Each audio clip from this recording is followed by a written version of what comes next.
accept it. So that means grains, legumes, vegetables, milk products, sugar, like that. Herbs, spices, like that. But not too much. Not too much of anything. Too much of anything means mode of passion. The mode of passion is too much.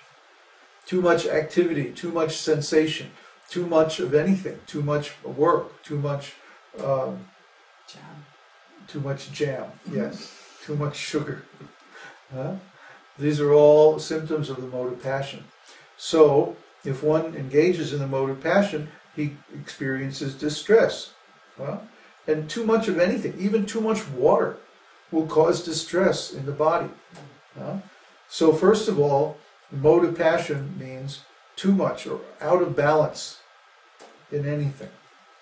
And then also mode of passion means intense endeavors. Lots and lots of desires. I want this, I want that, I want 3 of those, I want 10 of these. And then lots of hard work to try to attain one's desires. And the result of all this is simply distress. And finally, the mode of ignorance is sinful from the beginning to the end. It's just based on foolishness, intoxication, and sleep. So we don't want those things. We want to be in the mode of goodness. Can I just have some water? And then we become qualified to execute devotional service. And when we go in the temple, we automatically bow down before the Lord. We automatically like to offer prayers and sing beautiful songs and dance very nicely before the deity, because this is what we do in the mode of goodness. In the mode of goodness, we're feeling happiness. So we want to celebrate that happiness. And in devotional service, the mode of goodness becomes concentrated and purified. And we have what's called Shuddha Sattva. Shuddha Sattva means purified goodness.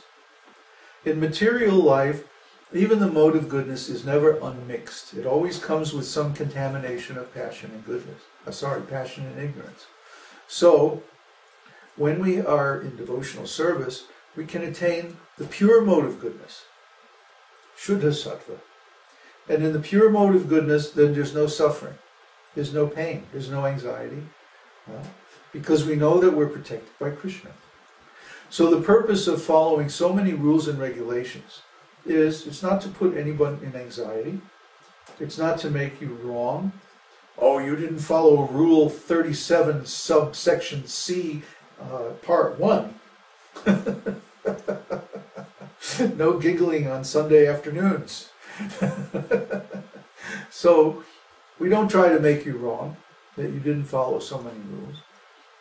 The thing is, a person in the mode of goodness will not cause offense to anyone. Okay?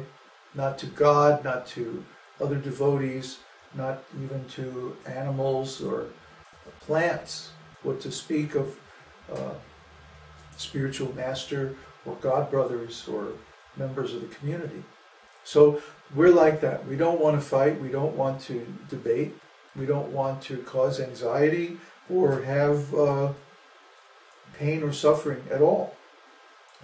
This is everybody's idea. Actually, underneath it all, everyone simply wants to be peaceful and happy. But they think that first they have to conquer the world, then they can be peaceful and happy.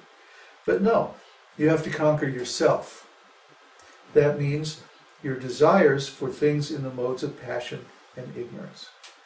So all these rules and regulations are to encourage us, to assist us, to conquer the modes of ignorance and passion in ourselves and come to the platform of goodness so that we can render devotional service to the Lord without any contamination. Then He'll accept our service, and then we can advance in spiritual life.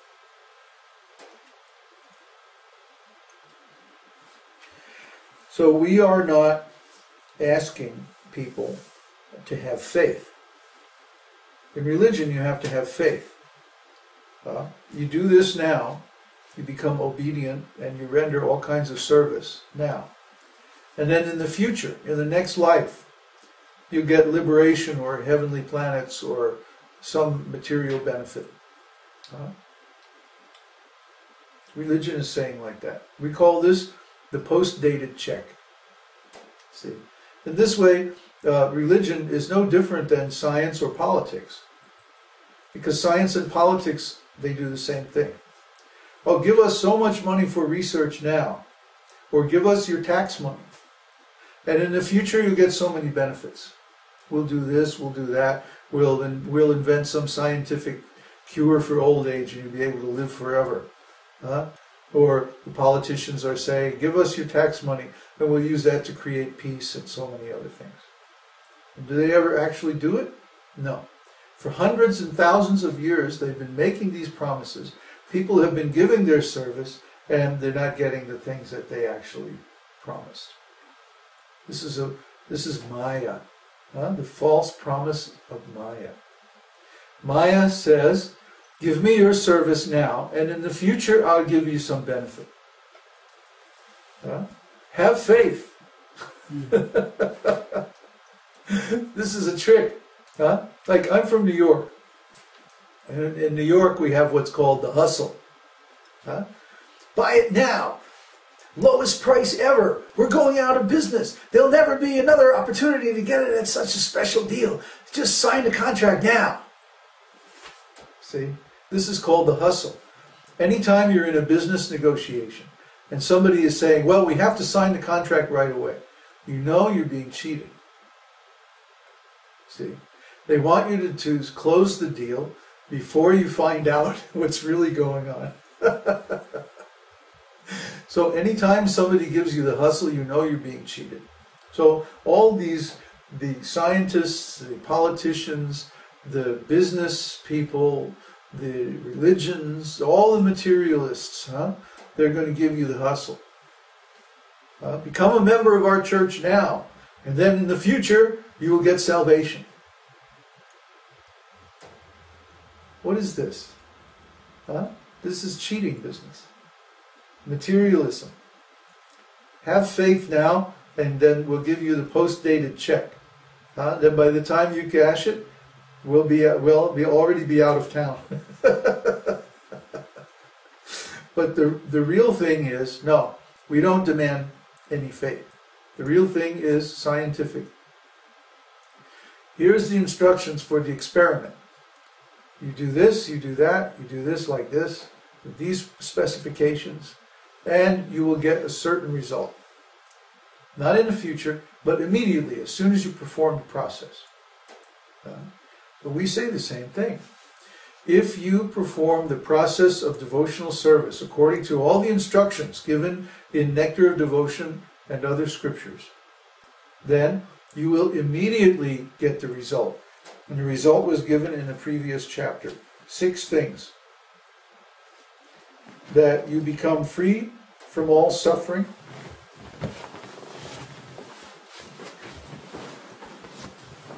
You will get nothing but auspicious results. Transcendental pleasure. The rare achievement of pure devotional service. Better than liberation. And you will attract Krishna. See, the last one kind of sums up the whole thing. If you can attract Krishna, then you are beyond even the concept of liberation. You see, liberation is a negative concept.